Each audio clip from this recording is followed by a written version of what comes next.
सारी दुनिया हमारे इंजीनियर को मानती है, सारी दुनिया हमारे व्यापारी के साख पर विश्वास करती है। क्यों? क्योंकि हम भूल गए होंगे तो भी हमने ये 2000 साल से और लड़खड़ाती हुई पद्धतियों का स्वीकार करने के बाद भी जो ऋषि मुनियों ने हमारा स्वभाव बनाया है वो कहीं ना कहीं प्रकट होकर काम करता ही है, वो हमारा दर्शन है। इसलिए एकात्म मानव दर्शन का समय आया, क्योंकि दुनिया के इस किसी बात का उत्तर दूसरा नहीं है। दुनिया को धर्म से चलना पड़ेगा, दुनिया को धर्म देना पड़ेगा, और धर्म के बारे में दुनिया को सिखाने का ईश्वर प्रदत्त कर्तव्य हमारा है। हम माने ना माने, नियति भारतवर्ष का कान पकड़कर उससे ये काम करा लेने वाली है। पिछले 100 वर्षों में भारत को धर्म के आधार पर चलाने का प्रयास नहीं हुआ।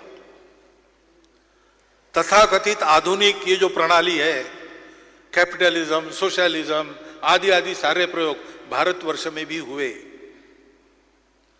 लेकिन भारतवर्ष थोड़ा दूर गया, वापस आ गया।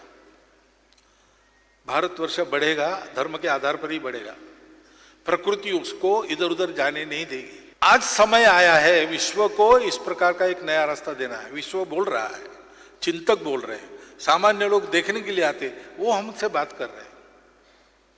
आपस में चर्चा करते करते हम सुन रहे हैं, बाहर से वो चर्चा कर रहे हैं। उनमें से एक खड़ा होता, बोले देखो भाई भारतवर्ष ऐसा नहीं, भारतवर्ष को आप अलग से समझो, ये अपने जैसा नहीं है, यहाँ एक दूसरी बातें हैं।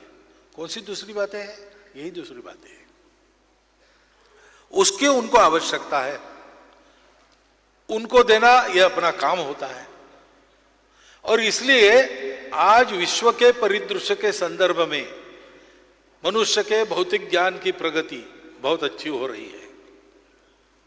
हमको लेने लायक बातें उसमें है दुनिया से, परंतु जिस मुकाम पर दुनिया के रुक गई है, आगे जाने का रास्ता नहीं।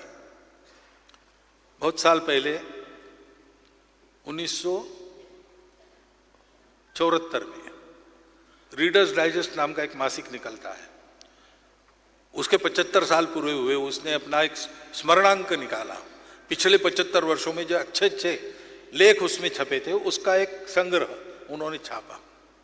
उसमें एक लेख था स्टारी यूनिवर्स, दी स्टारी यूनिवर्स। अमेरिका के एक बहुत बड़े शास्त्रज्ञ ने लिखा था, उस शास्त्रज्ञ का नाम मैं भूल गया, आपको किसी लाइब्रेरी में मिल सकता है, आप देख सकते हैं, दी स्टारी यूनिवर्स।